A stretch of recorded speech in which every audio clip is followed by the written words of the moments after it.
Hi everyone, welcome back. So in today's lecture we'll be discussing about IC engine performance parameters.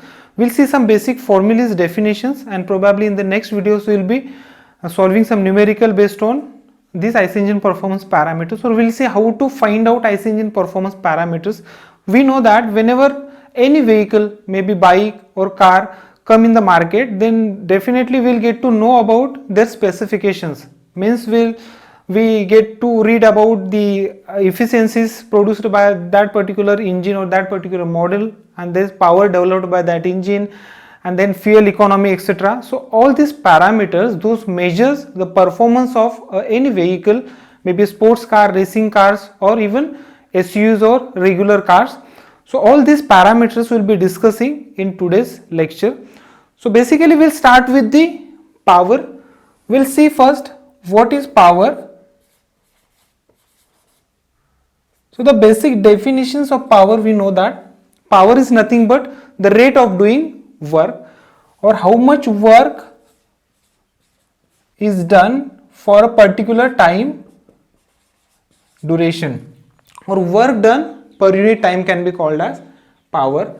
And we know that you have to consider any example. For example, I am pushing a block on the surface, so I am applying a force.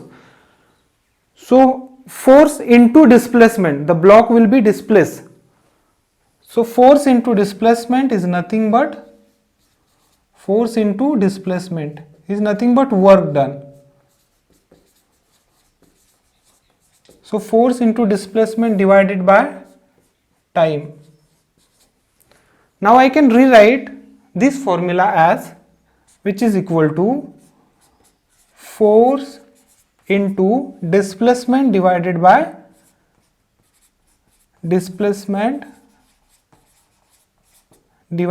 time. And we know that one more formula, displacement per unit time. Displacement per unit time is nothing but velocity. So you can rewrite this as force into velocity. So power is equal to force into velocity. So this is the formula which is used to find out power in case of linear motion or linear application.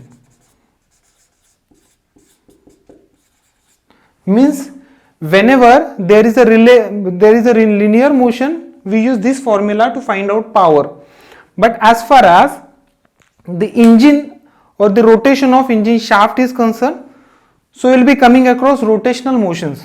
So we'll little bit modify this formula, which we apply for engine to find out power of a engine, which is equal to, now force is when, as I said, one example, that forcing this block on the surface is a linear motion.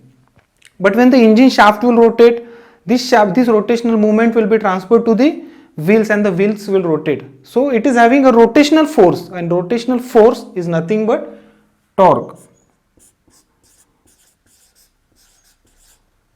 So to find out power of an engine, we will consider torque rather than considering force, because this is a rotational force. And velocity, we will not consider linear velocity in this case, we will consider angular velocity.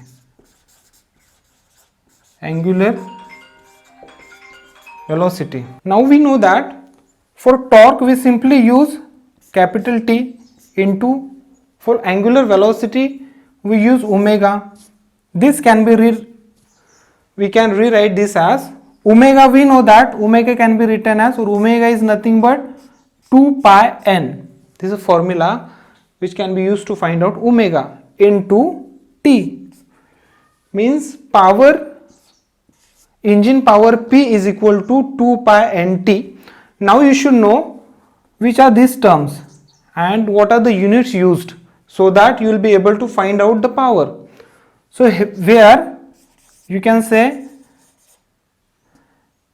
T is nothing but torque, we know that, and the unit of torque is Newton meter. N is basically speed. In usual case we consider it as RPM, revolutions per minute, but here we will consider RPS, revolutions per second. You can call it as RPS.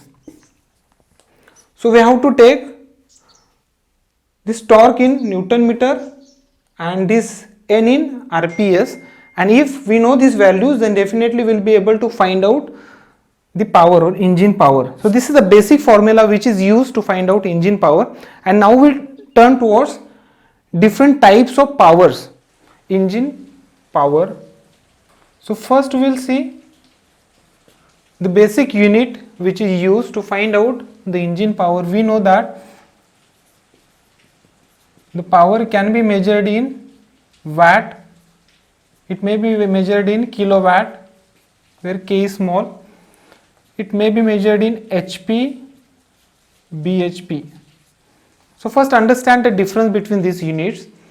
So watt and kilowatt is a regular unit, we know that. HP and BHP, if you observe the specifications of vehicle, then you will find that the power is only written in terms of this HP or BHP. I would like to give you one example. There is one car which is called as Bugatti Chiron. You might have heard about this car. This car produces, or the engine of this car produces the highest power, and this power is around 1479 bhp. And I would like to take one other example. We'll take one regular car, for example Maruti 800. This is also a well-known car. The power of this Maruti 800 is 37 bhp. So you can compare both the models.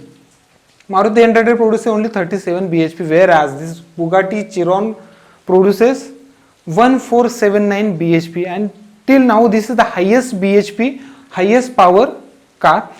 So what is this bhp that you have to first understand? So relation between watt, kilowatt and bhp.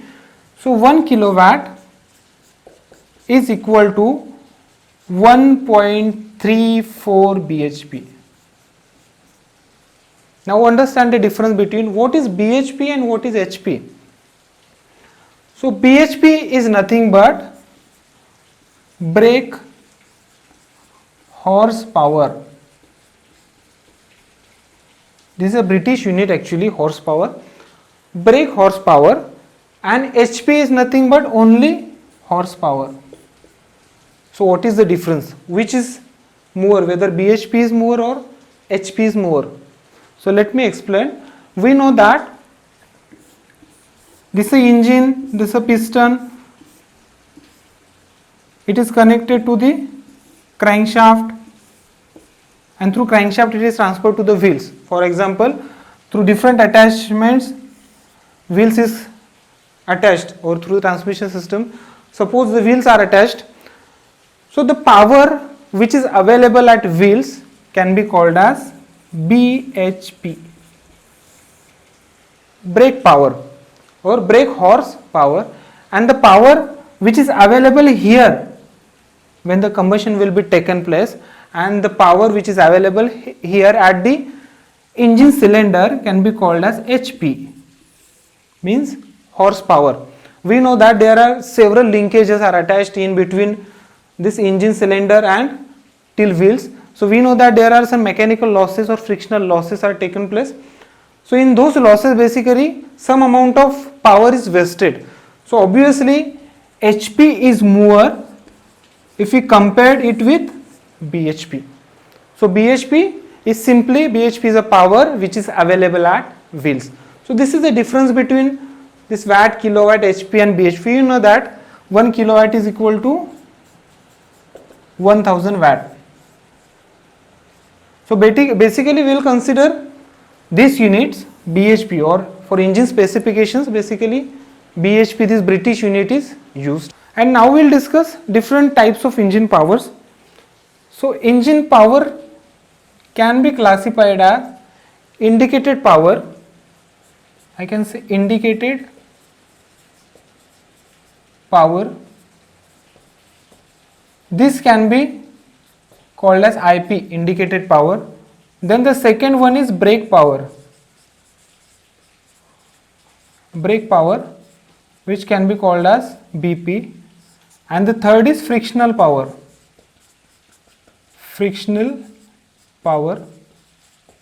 which we can say FP. Now understand the difference between what is indicated power, what is brake power, and what is frictional power. Again, I'll be just drawing simple sketch for cylinder. This is a piston. This piston is attached with the help of this connecting rod to the crankshaft, and the crankshaft is attached to the flywheel. Through flywheel, clutch, transmission system, it is again attached to axle and will be having wheels. Those are mounted on the axles. Now we have to see indicated power is IP. This power is nothing but the power developed by the engine. When the fuel will be burned here, the power will be developed, or the pressure will be applied on the piston top. So this developed power can be called as indicated power or IP. Means the power developed by an engine, the total power developed is always IP, indicated power. Now brake power, as we said, the indicated power is developed here, and what is the power which is available here? See, we have discussed about BHP, brake horsepower. So this can be called as BP, brake power. Means the power available at wheels can be called as brake power. And frictional power is nothing but the mechanical losses or frictional losses. While transferring this power through these mechanical linkages to the wheels, obviously due to the friction and different losses, mechanical losses, some part of power will be lost, and that lost power is nothing but frictional power. So based on these three powers, we can rewrite, or we can write a simple formula. Indicated power is equal to, it is the addition of brake power and frictional power. Means if you know the brake power and frictional power, you can easily determine IP. If you know IP and BP, you will determine FP. So now we'll turn towards the next performance parameters, which is mean effective pressure. Mean effective pressure, and this can be called as PM. So mean effective pressure is again classified into similar fashion where we classified power. So we can say indicated mean effective pressure, then we'll be having brake mean effective pressure, and we'll be having frictional mean effective pressure. So indicated mean effective pressure can be called as PIM. We can call brake mean effective pressure as PBM, and this can be called as PFM. So now we'll discuss how to find out this mean effective pressure, and for that we will consider one PV diagram that we have already discussed in previous videos. So we know that simply we may draw PV diagram in this way.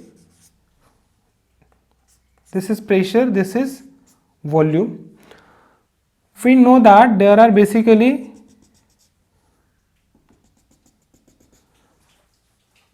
one part is called as BDC, or second part when the piston moves. So this is TDC and this is BDC. We know that piston moves from TDC to BDC. If this is cylinder, this is piston TDC position. So this piston will move from this TDC to BDC, and we know that there are basically 4 strokes: suction, compression, power, expansion, and then exhaust. So we can draw these same strokes on this PV diagram also. So basically from TDC the suction will start. So here I'll consider this as a suction point. So suction will start, the piston will move from TDC to BDC, TDC to BDC, first stroke, suction stroke. So this is the direction. Then it will move from BDC to TDC, compression will taken place.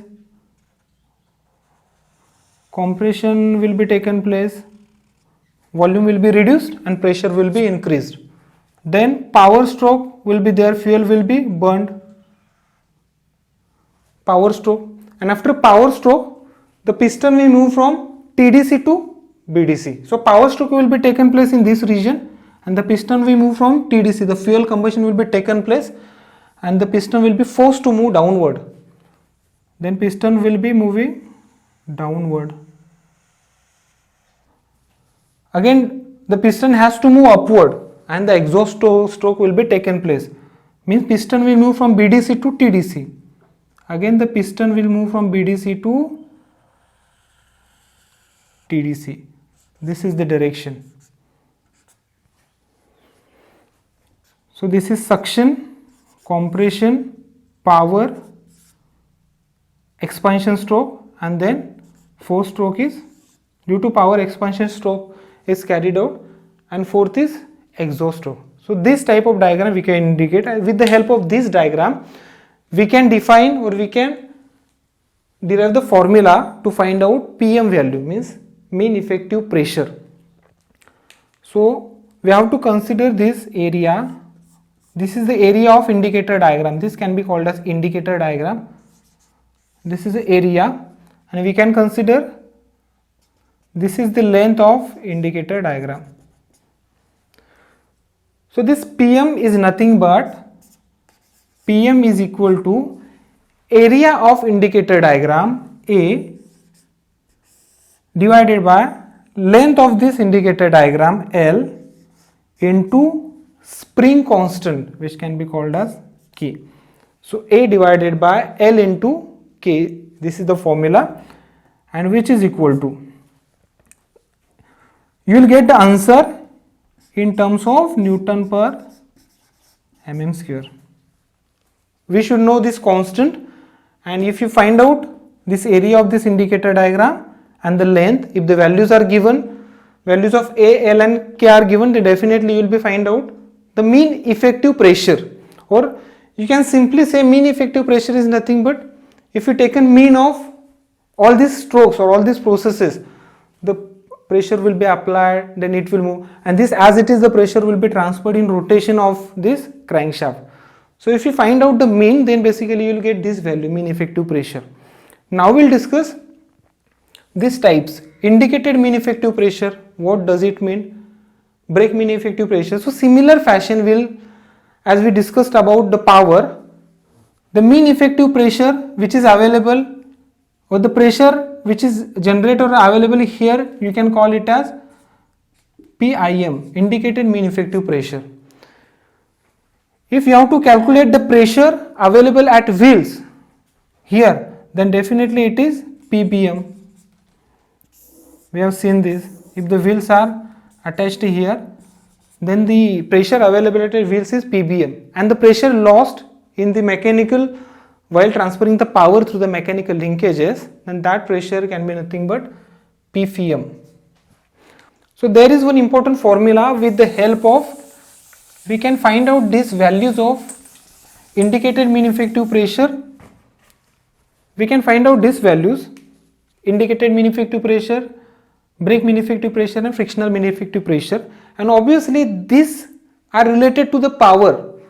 So there is one formula, for example, to find out indicated power I can use this formula as well. So indicated power IP is equal to PIM LAN capital N divided by small n divided by 60,000 kilowatt. The unit is kilowatt. There are two formulas.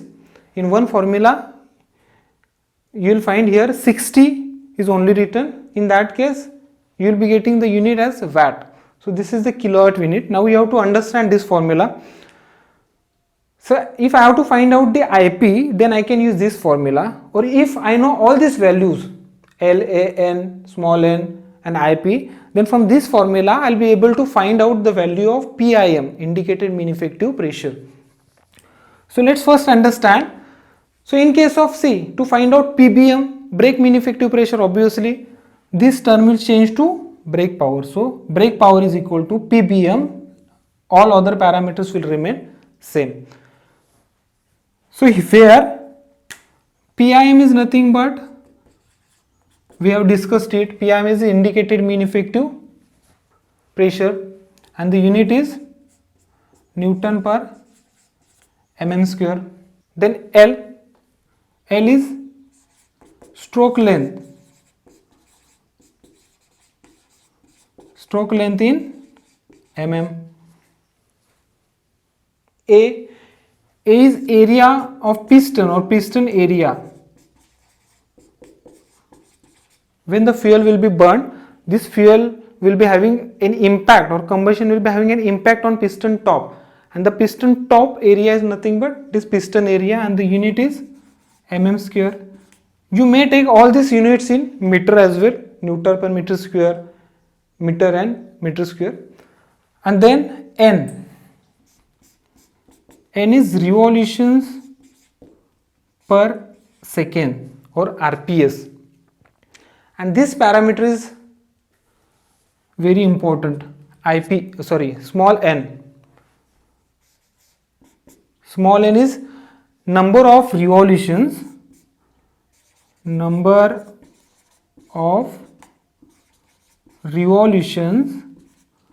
required to complete one cycle. Now you will change these formulas in two manners or two fashions. See, understand this. Small n is equal to number of revolutions required to complete one cycle. So we will be having two conditions. One is two-stroke cycle or two-stroke engine, and other is four-stroke engine. In two-stroke engine, two-stroke cycle is completed, means all these four strokes, suction, compression, or in suction, compression, power and exhaust. In case of two-stroke engine, we will be completing all these strokes in single revolution. Means in case of two-stroke, n is equal to 1, because number of revolutions are in one revolution, one power stroke.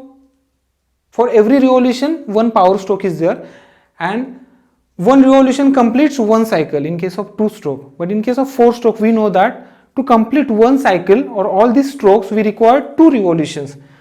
So the n is equal to 2 for four-stroke engines. This is for two-stroke. So you can rewrite these formulas for two-stroke and four-stroke. If it is a two-stroke, then this formula will become indicated power is equal to PIM line divided by 60,000 kilowatt. So if in numerical it is clearly mentioned about two-stroke, then definitely you have to use n is equal to 1, and you have to directly to find out IP or to find out PIM, you have to directly use this formula. You need not to consider this n because this is 1. But if it is mentioned about 4 strokes, then this formula will become n by 2, and accordingly you have to find out the value of this IP or PIM. Now we will turn toward the next IC engine performance parameters, which is efficiency, engine efficiency.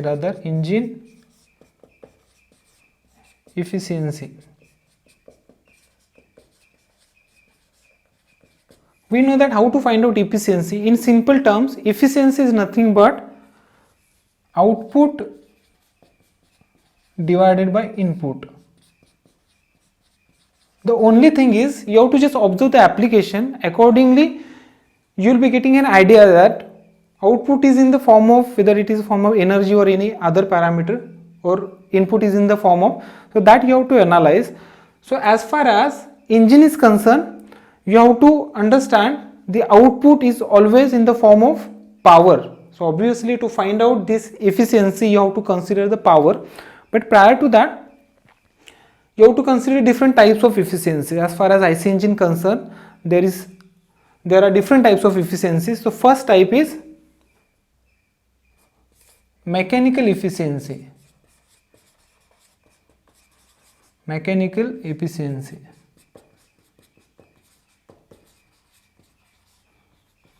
So mechanical efficiency, obviously why it is called as mechanical, means mechanical linkages you have to take into consideration. So again drawing the same sketch, cylinder, piston, connecting rod,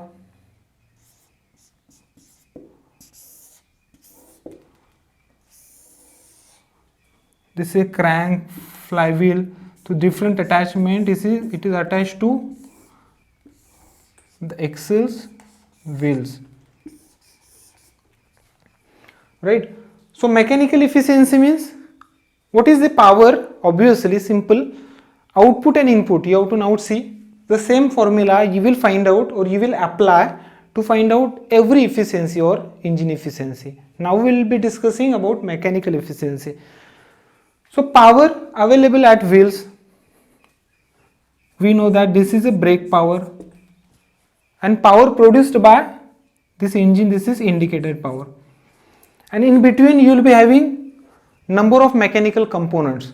So to find out the efficiency of these components, obviously you have to divide output by input. So output power, this power, and input power is this indicated power. So mechanical efficiency can be indicated with Nm, which is equal to brake power divided by indicated power.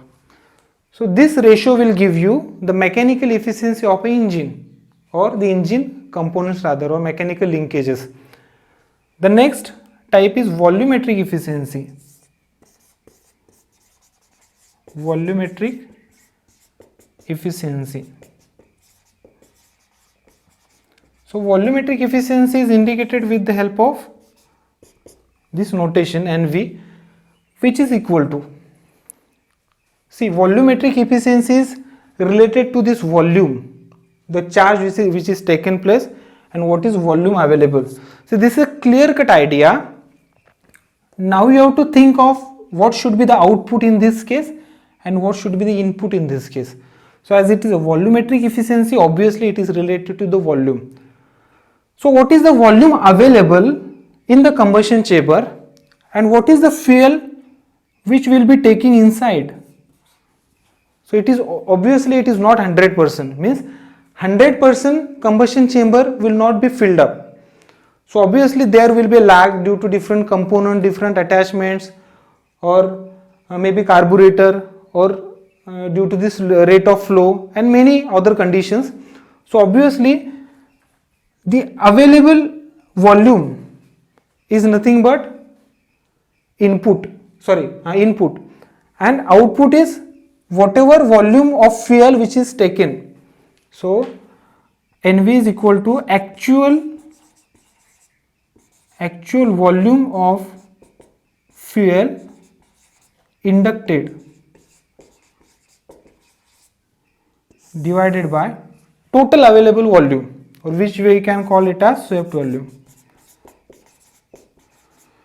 Means how much volume is available here, how much fuel is taken.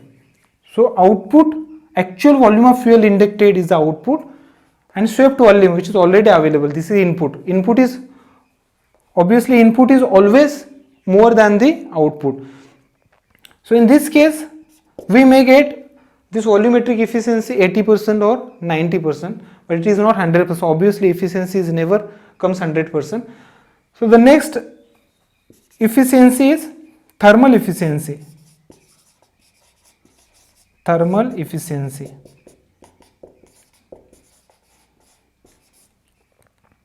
So we know that thermal efficiency, now we have to understand the output and input. It is related to the thermal, or it is related to the energy. We know that when the combustion is taken place, the chemical energy of fuel is converted into thermal energy. So thermal efficiency is nothing but output is what? How much energy is developed, or you can say you can measure output in the form of indicated power divided by how much energy can be developed, or the capacity of fuel, or the fuel itself, fuel which is coming inside. So that can be called as mass of fuel. Mass of fuel. See, MF is used as mass of fuel. We know that the unit is kg. But the mass of fuel flowing, or flow rate, if you consider that we indicate with the help of this dot. So mass of fuel flowing per second. So and the unit will be kg per second. So we'll use this unit into its calorific value. Then we'll be getting this thermal efficiency or indicated thermal efficiency. There are basically two thermal efficiencies. One is indicated thermal efficiency, which can be indicated with ITH, and break thermal efficiency, which will be indicated with BTH. And the formula to find out this indicated thermal efficiency is IP, because IP is the thermal energy, output energy received, which we can measure in terms of IP, divided by input energy of input chemical energy, and that can be, see how to find out that input chemical energy with this formula. Now see, you have to understand the relation between MF. We have discussed MF into CV, calorific value. Calorific value, we use this unit, kilojoule per kg. How much energy is developed per kg? So the calorific value of every fuel will be different. For petrol it is different, for diesel it is different. So this will get cancelled. So you will get unit kilojoule per second. Means this is input energy. So the capacity of fuel to produce this much of kilojoule of energy per second. This is input.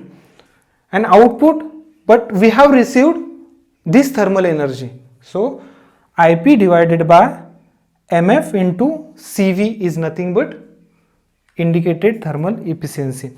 Now the last efficiency which can be considered, see, these three efficiencies are very important, but one efficiency we can consider, which is relative efficiency.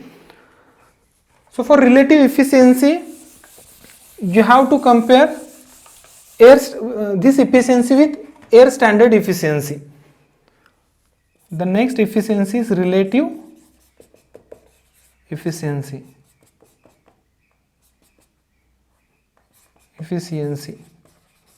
which can be indicated with NR, which is equal to, this efficiency you should consider as a output. See, now we have to consider actual efficiency with air standard efficiency. So indicated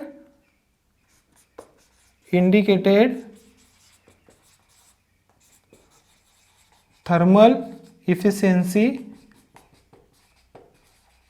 divided by air standard efficiency. We know that we always consider air standard cycles as a basis, but actual conditions are really different. So air standard efficiency, you can say NA divided by NITH. So air standard efficiency is always considered as 100%. However, comparative to this, we will not get this indicated thermal efficiency as 100%. It may be 30% or 40%. So the ratio indicates relative efficiency. So these are the important efficiency, and now we'll turn toward one last parameters, performance parameters, which is specific fuel consumption, or we commonly say it as average, how to calculate the average of that particular vehicle. So this can be called as SFC, specific fuel consumption. So how to find out this specific fuel consumption? So SFC is equal to the mass of fuel supplied, and we know that the mass of fuel supplied is, we use this notation MF, and we have discussed about its unit we have considered kg per second. But SFC, to find out SFC, mass of fuel supplied per hour, so you have to convert this into per hour, so you have to multiply it by 3600, right? So this is SFC. Now there is one other term which can be called as BSFC, brake specific fuel consumption. Means the fuel, how much fuel will be consumed to get actual power, or brake specific fuel consumption. For example, the fuel quantity need to be supplied to produce 1 kilowatt of brake power or actual power, which can be called as BSFC. Means this is a power specific. To produce 1 kilowatt of power, how much fuel need to be supplied per hour, and based on that we will be able to find out the average or mileage for that particular vehicle. So BSFC is important. So these are the important IC engine performance parameters, and by using these simple formulas we'll be able to find out the values if asked in a numericals or exam. So these are the IC engine performance parameters, and with the help of this simple formula also we'll be able to find out these different parameters. And thank you very much. In next video probably we'll be discussing some numericals where we'll see how to find out maybe the fuel consumption, engine efficiency or engine power. So thank you very much.